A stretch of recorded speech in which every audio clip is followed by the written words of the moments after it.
Hey, folks, welcome back to the Work Cultured podcast. We are in season 3, and we've had amazing guests so far, and we have another one today. Today we have Hemant Madaan, and he is the CEO of OTS Solutions, has been for almost 22 years, also currently the CEO of Jump Growth, also currently the founder and investor in Sodality, started in 2020. He's an official member of the Forbes Technology Council. And, well, I mean, you guys get the point. Serial entrepreneur, founded lots of technology companies throughout his career. He's on boards. He's a mover and a shaker, exactly who we like to have on the show. And so, Hemant, thanks so much for being on. I'm excited to pick your brain. Thank you, Jason. Thanks for having me. I think it's a pleasure to be on the show, and I'm looking forward to our chat today. Thank you for having me again. Thanks. Yeah. So let's just dive in. Why don't you tell me a little bit about how you've gotten to where you are? I mean, we talked a bit ahead of time, and I love the story of being in India, getting to the U.S. So kind of give us a high-level snapshot of what that journey has looked like and felt like for you. Sure. So, if I may, I think my journey, when I started realizing what I can do, started from very early years, around 11th grade. When I got my first computer, I was one of the lucky ones in my country, back in India, where my parents gave me a computer of my own, and I started hackling my skills around programming. And I realized pretty soon that I think I will be a programmer or I'll be in technology. Coming from my business family background, my father always wanted me to join his business, which is into shoes. So he used to distribute, and he still distributes shoes in India. But I had my path pretty much set on technology side, as I said. But it was also clear to me that I would probably be in business in technology. So that kind of shaped my career from there. I started doing my graduation in management because I always knew that I'm good in technology. I need my other skills to be developed, which Yeah, was in right. management. So slowly developed them and did a couple of years for job. And then in 2002, I started my first company, which was OTS Solutions in India, with a small room and two employees, initial investment by my dad, nothing, without him. I've been always grateful to him for helping me in those years. His blessings have always helped me.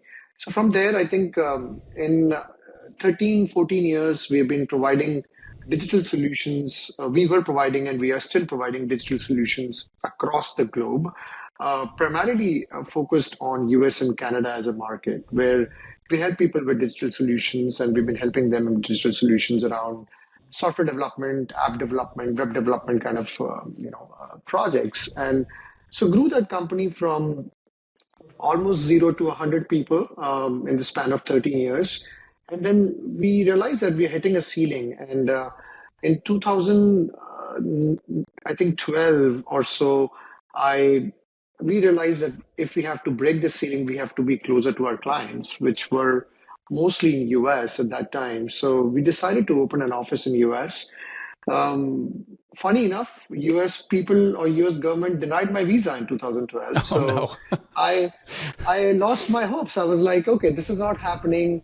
What next? So the next number of clients, if I may, had were from Europe, and then I had Australia. So I somehow chose Australia. I traveled over there, loved the country, decided to open an office there. So I opened my second office outside India in Australia, started my residency activities and planning there. And God always has different plans, as I say. So I met with a lawyer, and he came, met me in India, and he was a good immigration lawyer from US. And he came, he checked out the office. He was like, "You are a genuine guy. I don't understand why US people would not like you, and we would be very happy to represent you." And that changed the overall game. 2014, I got my L1 visa, which was to set up a new office as a subsidiary of my Indian company, and that's how I started my travel. I brought my family in 2015. My son was only 30 days old. My wife still Wow. fights with me for that. But yeah, we brought him here. And 3 years we stayed in New Jersey, New York area. 2018, we realized it's too cold for us, and we scouted for places, and Dallas kind of checked all the check boxes. We moved to Dallas in 2018, and then since then, I've got a green card. I'm a resident of US now. We have grown from what we were to today, which is around 120 people across all our offices. So we have two offices back in India, one over here. And with that time, I realized that there is specific focus which is required from our brands. So today, if I may say, OTS has become an umbrella brand, and we have these micro brands which are focused towards different service lines that we offer. And today we offer three different service lines. One is job growth, which is purely into digital solutions or digital engineering services. Then we have Apta Cloud, which we are about to launch, which is about all about cloud services and what we can do from the cloud side of it. And then we are also coming up with pure staffing services and solutions called as Talent Soul. So these are three sub brands under the umbrella brand of OTS.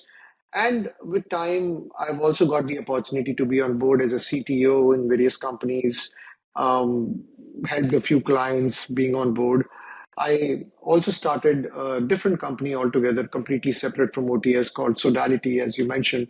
That's a white label technology platform for nonprofits. I saw that that industry is very underserved in terms of technology. They're always running short of money, and but they all require technology to run nonprofits and organizations, and there are a ton of them. I discovered. So there's definitely a need. Less number of available products in the market. So I did find that niche. We started our version one last year. We were in development for 2 years, and this year we are launching our version three. We've Mm. got active 125 customers over there as well. And we are still in the process of, we've got our cash flow started, I think, 2 months back, but still not profitable. So I'm still investing in that, bootstrapping Yeah. that. And all my companies are bootstrapped so far. I've not taken any external funding so far. So that's my journey, and looking forward to, and very excited to be on journey, I must say. I mean, Yeah. as people say, I'm entrepreneur by heart. I think people do ask me what really made you start, and I'm like, I was mad. It was pure passion initially, and then I always say I started as an entrepreneur, and I moved to become a businessman as I went ahead and said.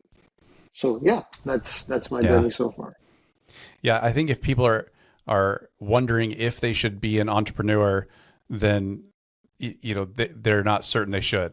Entrepreneurs do it because they have to. Like, we'd have no They have to. choice. Yeah, Yeah, we'd be miserable and die inside if we didn't. I know. And I mean, to all the entrepreneurs who are still thinking whether they should do it or not, if you have to take a plunge, don't think about it, because you'll figure it out eventually. If it's written, then you will be able to figure it out somehow. I mean, I Yep. remember my days when I was still thinking of doing it. I used to get like dreams at 3 a.m. and wake myself up. What am I doing? Why am I doing this job? I need to do something on my own. That's what I'm made for. And there was a calling which was always there, as you said. If we have to do it, we got to do it. So that's how it kind of Yeah. turned out. Yeah. Yeah. But now you're waking up at 3 a.m. because that's when your other employees are awake, and you're probably still asking the same question: why am I doing this? I mean, think I think it's an entrepreneur's dilemma, if I may. You After running the business, even after 20, 22 years, you still kind of at times feel, "Hmm, did I do it? I mean, why did I even think of doing it?" But then on the other hand, I'm always like, but what else? You cannot do anything else. This is what you were made for. This is what, God kind of carved me for. So I'm here for Yeah. that. So yeah, that's how it is. I love that. That's so cool. Well, we're going to jump into that question that I warned you about. It's the one we ask everybody on the show. What is a mistake that you've made in leadership that you'll never forget? Hmm. Not one. I think if I have to Of kind of course. point, I think it's all about Entrepreneurship is all, a lot of it, if I may, is driven by your intuition and what you need to do next. And in that intuition, sometimes it's wrong. So when you kind of do a retro on that, you realize that, hey, these are the mistakes I did. So there are many mistakes which I can think of, but three that kind of stand out for me. One is that in the initial years as a leader, I was more driven by my passion than real data. And I think if I had more systems and more processes in place, and I would have taken better decisions at that time, and I would have grown my business much faster than what I was able to at that time. But hey, it's journey. So that's one mistake I believe. Second mistake which I learned, with time is how not to micromanage. Um, I run three different brands. I run a totally different business also in parallel. And uh, my calling is that I need to do around 8 to 10 businesses in my life and maybe run them in parallel. That's my calling from inside. I want to do that, and I can only do that if I learn how to not to manage. So, but at times I must also say that as an entrepreneur, you are driven by action where you want to get onto that micro level and just do that instead of giving the baton to the people to do for you. And then that's what the art is, how to kind of make that balance and make that know that when you have to ask or rely on people to finish the job instead of you doing it. So that's another learning for me. Mistake Yeah. that I've made initially, micromanagement, too much micromanagement. Third thing, which I would like to mention is that I have learned that I cannot be um, too comfortable. With running a business for 22 years, you kind of get into a comfort zone, and you're like, okay. I mean, I've hit some goals in my life, and I'm living a comfortable life. My family is, I'm able to live my expenses. I'm able to have a comfortable life. Then what next? And that's when I believe that I stop innovating. And I've learned with my that mistake that that should not that happens, that's human, but that should not live for a long period of time. And every 3 months, 6 months, I ask this question to myself: hey, are you being too comfortable? Are you is what next? What is really there that you would like to achieve next? And because goals are endless, so these days I'm working on certain things for myself, and I'm trying to come out of this comfort shell, which God is being very kind in making me in, but then I have to break that to get to my next level. So those are three primarily, if I may say, the mistakes that I've done or I have been making, and then learning from them as well. So, yeah. Yeah. Yeah, amidst all the success that you've seen, right, having a more than 2 decade old company, what do you think are some of the secrets? What are some of your superpowers that has helped you be successful for so long and to build this? I mean, obviously you're learning from mistakes, right? You're walking away from the micromanaging, delegating better. You're not letting yourself get comfortable. You have real data, like there's systems and things in place, but like, is there something you would point to and say, this is my superpower, or this is really the secret sauce? I think two things. One is people. I must acknowledge my team and my people. That's my superpower. I think without them, no leader, no entrepreneur can go anywhere. It's a team effort. It's not a single person's job to build a company or to run a company for decades. And it's you need to invest in your people, retain good people who feel the same values and who feel the same goal as you and you feel the same vision as you. And also, on the other hand, you need to let go the people who don't dream the same dreams with you. So that's the key piece. That's the superpower that one has to have, and I believe I have that in hiring the right people, retaining them, and then building a good team so that I can then focus on my bigger goals. And you know but it's difficult. It's difficult to uh, have that vision, that flame of vision always um, shine bright in front of the people, if I may. So it's not easy. It's not easy Yeah. when you get new people in the leadership, or when you have to retain people. With time, people lose their focus. You have to bring them back. All those things have been my superpower, because of which I believe I've been able to sustain. And the second thing which I'd like to say is the resilience. It's so important, so important. I think, as I said earlier, that so many times as an entrepreneur, you get frustrated. You get like, man, is this really worth it? I mean, if I was in a cushiony job, I would have probably earned 5x more, on a regular basis. But then, is this really worth what I'm doing? But then, that from inside, when you feel that resilience, you feel that no, man, you got to do it, and that helps. So that's the big superpower, my people, and my resilience, that has always helped me to, again, get up from the bed and do it every day for the last 20 years. Yeah. Resilience falls into one of those uh, soft skills, the emotional intelligence. That's an emotional intelligence skill, and we're not necessarily born with that. We have to learn that over time. What do you think has been some of the best ways you've learned how to be more resilient? Oh man, in all honesty, I think it came with a bit of downturn moments. So in the past 20 years, I've seen two recessions, if I may. One was in 2007, 8, when the Mhm. whole economic crash happened. And second is COVID. So with tough times, you start learning to be more tough. And I remember a day when we had 75 employees, and then in 2008 crash, we were dropped down to only 25, 27 employees. So I had an option of shutting down the business and do something else. But then the question was what? Because the whole market was down, and I knew technology, but then nobody was buying Yeah. technology at that time. Yeah. So there was no other option but to be more resilient at that time. And just, I always say that in tough times, that's a time when you just, lower your head and just keep floating with whatever is coming. Try to adjust your expenses and learn that resiliency pays in the end. So patience is very important, and that has helped me with those cycles. And it has been all up and down. The journey has never been like this. It has been always like this. People don't see that, Yep. but Yep. that ups and downs, and of course the responsibility of your family. They rely on you. They've been a big pillar of strength for you, and then it slowly develops into resilience, and gives you that power of coming back again and again from those things.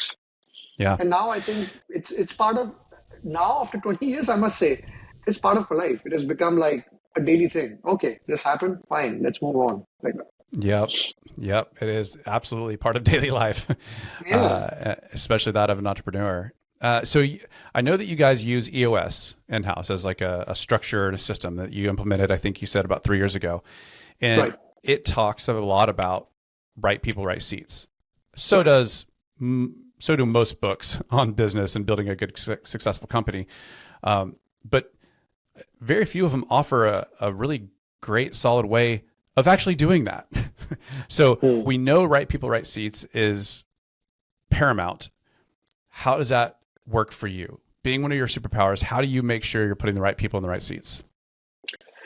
Great question. I think, and give you a little bit of reflection on US. We were not doing US, obviously for many many years, and then around 5 years back, I think before COVID, we did our 90-minute session with an EOS implementer, and in just those 90 minutes, it gave a lot of value. And uh, the business is right now operated between me and my brother, who works from India. And we both took some takeaways from that meeting, and we started implementing on our own.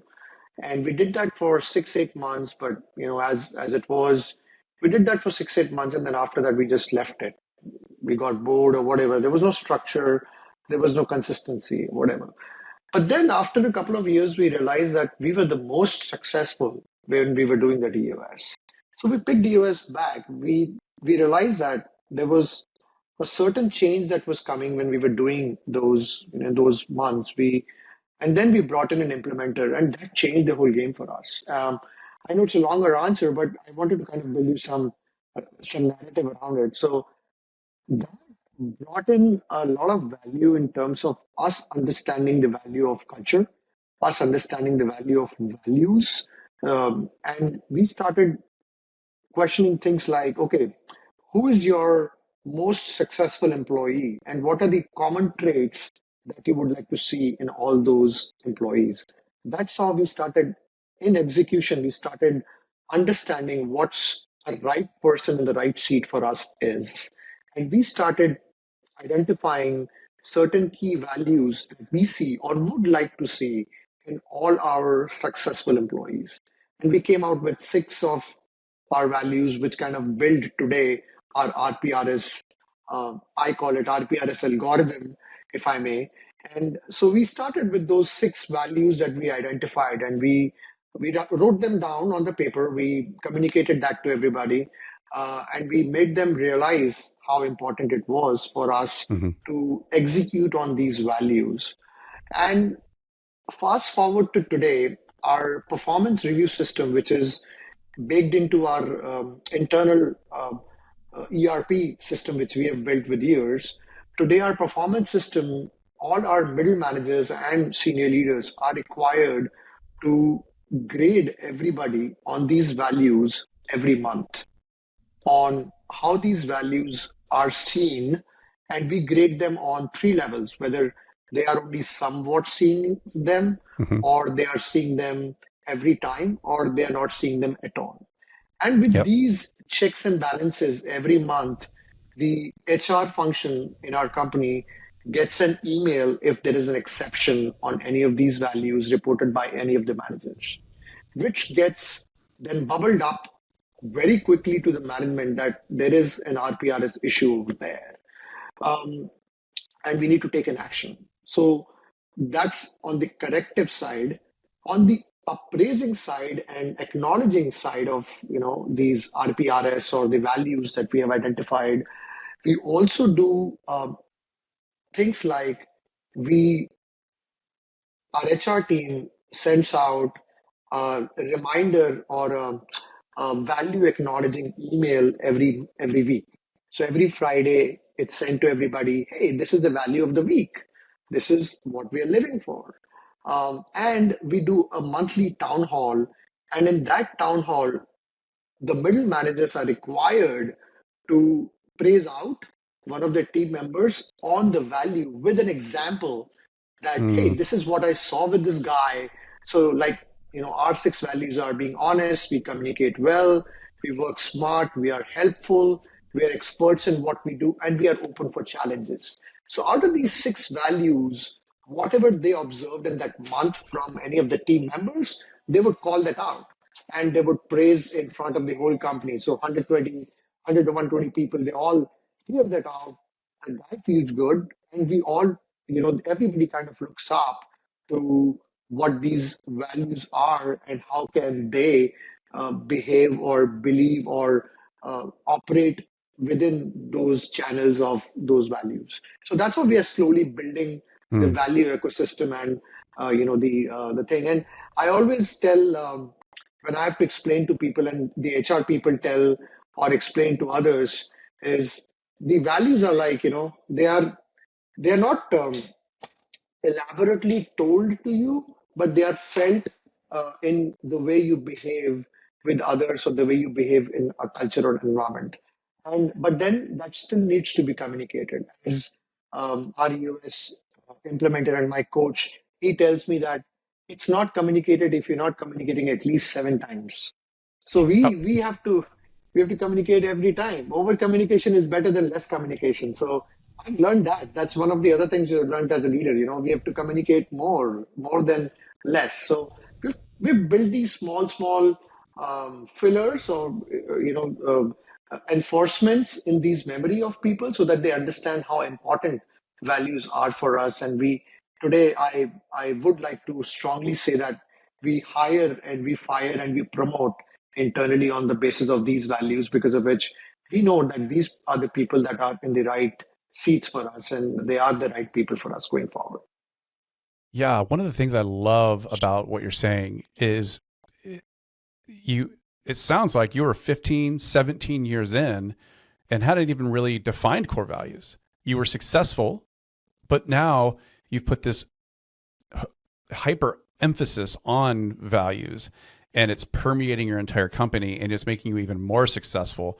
And I remember the first time you talked, you said, culture eats strategy for breakfast or something along those lines, right? And Absolutely, so, yeah. sounds like you're really living that in every aspect. Yeah, and I must also acknowledge it's not been easy. Nope. See, I have to manage two different countries, and two countries have very different culture. And I Yep. mean, we are a small company, but we're still global. If somebody asks me, okay, what kind of problems do you see? I always tell them I see problems which are almost same as a very large company which is operating globally because my Hmm. people are global. Their culture is different. Most of my workforce is in India, and there was so much of difference in terms of their understanding of communication and then people from here and their understanding of communication. I mean, simple things like, uh, when I compare in people from Indian origin, they are bound to say yes without thinking. So there was a big communication issue there. If you ask them, "Hey, is this done?" They would say, "Yes, it's done," and then you would just open up and you would say, "No, it's oh, sir, this was the only thing left. Otherwise, it was done." So then you have to kind of tell them, you have to communicate clearly to the Yeah. clients that it's not done till the time it's done. So these things, we are improving on that on a daily basis. Communicating clearly is one value which we would like to impart, and that is a make or break, thing in our business. It's so Yeah. difficult to communicate clearly, and I've seen a lot of projects failed because of bad communication, and that's something which we have learned with years, and so that value for us plays such an important part. Yeah. What there's a lot of things you guys are doing really well. It sounds like, and um, no matter how good we do, there's always something keeping us up at night. Correct. What would you say that is for you right now? Oh, okay. Well, right now, technology industry per se is not doing that great in for the past 10 to 11 months. So the growth has so like last year we grew around 70%, and we wanted to grow around 50% this year, but it's looking very difficult. I think at best, if I may, probably hit around 15%, which is not great from what it's still okay, but not great from our own Yeah. internal parameters that we had set for ourselves. So that's one thing which is kind of keeping me up in the night, if I Hmm. may. I mean, not really not literally up, but yeah, that's something which is troubling me these days. And I Yeah. want to go higher than that, but and it's not that we are not putting in effort. We're putting in exactly same effort that we put in last time, or maybe more, but we're not getting that kind of response from the market. So sometimes you have to kind of, just float with the way the things are going, and then start putting in more effort when things start falling in shape. Yeah. Is that one of the reasons? It sounds like a couple of the product lines are new or even not even launched yet. Is that what I heard? That is correct. So yes, cloud is new for us. It's a new service line for us, and we're still building that business. Um, IT staffing, which we've been doing for the past 2 years, we've launched that as a separate brand right now. But as we've seen, there are a lot of tech layoffs that have happened in the past Mhm. year or so. Almost 35% business of ours comes from IT staffing, and that is currently an all-time low because people are not really hiring new people, and so things are a little difficult. Digital engineering is good, so that's still going fine, but we're still not getting that much growth because people are not really investing in new projects at this time. Also, to do with it is an election year, so that Yep. people are playing a wait and watch game, how Hmm. things will turn out after October and November, and then we are all anticipating that it would probably come back properly in the Q1 2025. Yeah. Yeah. It seems like is up in the air. We're not sure It what is. is going to happen. And technology is interesting too, because it's changing faster than it ever has. And Oh yeah. Oh yeah. AI is a So factor, obviously. And yeah, I was about to say that. I think I'm not sure how much have you seen AI, but if I may call myself, being an insider from technology, AI is going to change a lot in the next few years, and we've already started seeing those changes and impact in internal operations of our company as well as the external client impact as well. For example, the innovation in digital engineering that we do, we've been asked a lot now to build in or to build new AI features pretty much in all the projects that we're doing. And we've already done that successfully, but that has been asked very frequently now. And internally, now our developers are using more AI tools to code faster. Like we're yeah, doing, GitHub Copilot and Amazon Q, and these things have really helped us by reducing the effort by almost 15-20% for a developer, which is a big thing. yeah, So yeah, I think those things are definitely changing the overall market and game for sure. yeah. Are you seeing faster delivery for your clients as well as a result? Yeah, almost 15-20%. That's what we are. We are That's actually awesome. one of the few, one of the few first adopters of that technology, and that is a big differentiator that we are claiming and marketing ourselves as. If somebody comes and uses us over our competition, we say that we deliver faster with the help of these tools that we have provided to our developers, and we are seeing some real value over there for sure. Yeah. Yeah, yeah. So, you know, Hemant, this has been a great interview. We've covered a lot of ground. Before we kind of move to the end, is there anything that has come to mind as you were thinking about coming to the podcast ahead of time, or anything that we've talked about? What's at the top of your mind that you're just like, I need to say this about company culture, about the IT landscape, or anything else for our listeners? Yeah, sure. So I think one thing which I would like to probably, end up, or if I may, end up on is never stop learning. I think that's what kind of summons everything up of the 20 years journey that I've had, be it culture, be it entrepreneurship, be it IT landscape, be it new service lines, be it launching a new company, be it being successful overall, Hmm. never stop learning. That is the crux of it. You have to completely, I mean, there have been times where the technologies that we were using to develop, simply just evaporated the next year. So we had to Yeah, reskill our overall skill set and our team completely. So that's something which I've learned. I never stop learning. I invest at least 4 to 6 hours in a week only on learning new things, how to do things better, and that's how I think every entrepreneur should move forward yeah. and make a better culture and make more successful companies. So that's what I would like to wrap it up on. I love that. And then actually, it also relates to the resilience you talked about. You Absolutely. can't learn new things if you can't admit where you have shortcomings. Agreed. I worked for a Yeah. CEO one time who I was like, hey, will you read this book? I picked the shortest one I could possibly think of because I know you don't like to read. And he literally said to me, I'm however old I am, I'm done learning new things. And I was just like, if I ever say that, somebody needs to shoot me. That is, please. Oh, oh no. I mean, if I show you my Kindle library, I pretty much buy almost a book or two every week. I'm not a, I'll be honest. I think I would love to learn more and I would love to read more, but it gets difficult with age, if I may. But I think I'm still getting there. I still kind of read around. I'm always reading at least one book every time in parallel to my work. So yeah, I will stop learning. Yeah. Yeah, I agree completely. Do you have any books that you would recommend?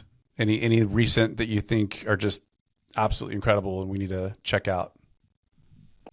Well, I'm learning the money management these days. So the book from Tony Robbins, there's a series of money management and financial and all that. So I'm learning these days and on that, I'm reading that. So that's pretty good.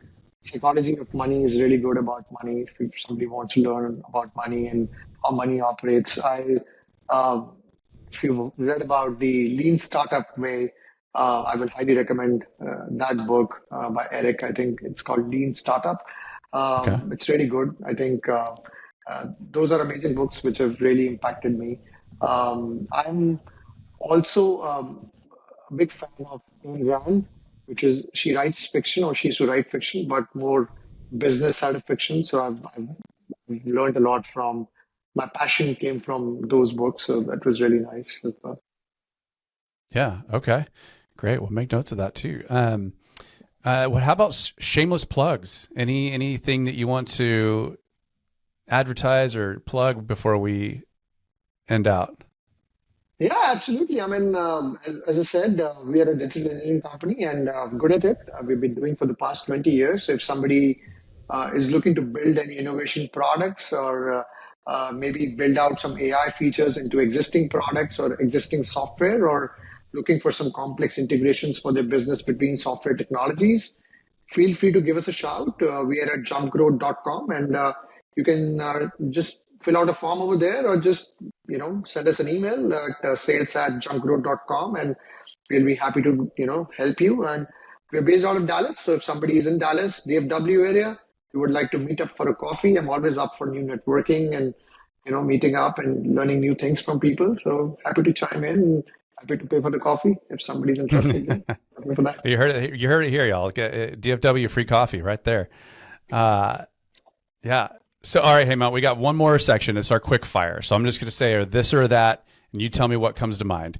The first one, you're going to make some friends or enemies, dogs or cats. Not pet lover, I'll be honest. Kids. Yep, yep. No, dogs, Kids. not pets. Yeah, Kids, no, yeah. the kids, no pets. Okay. Salt or pepper. Salt, Okay. Chocolate or vanilla. chocolate any day. Any day. iOS or Android. iOS. I don't like Android personally. I'm an iOS guy. Same. Last one. When it comes to reading, and I think you may have already answered this, but hard copy or audiobook? Oh, Kindle. So Kindle? I used to love hard copies, but now with the amount of books that I carry, it's difficult to kind of manage them once I've read them. So I like to keep them in a library on Kindle. Not Yeah. audiobooks, but like print on Kindle. Yep, yep, yep. I guess that was just my bad. It was a bad question because you already mentioned your Kindle. So Kindle, yeah. I love that. Hey, thanks so much for all of the golden nuggets, all of the good insights. Never stop learning. That's going to be in the title, I'm sure, of the episode. Yeah, Hemant, you've been a great guest. Appreciate everything. Uh, I don't think we have anything else, so I will just sign us off. Sound good? Thank you. Thanks, Jason. All Yeah, right. absolutely. And once again, thank you for having me. And it was a pleasure talking to you. Yeah, absolutely. Well, thank you all for listening or watching the Work Culture Podcast. We will see you next time.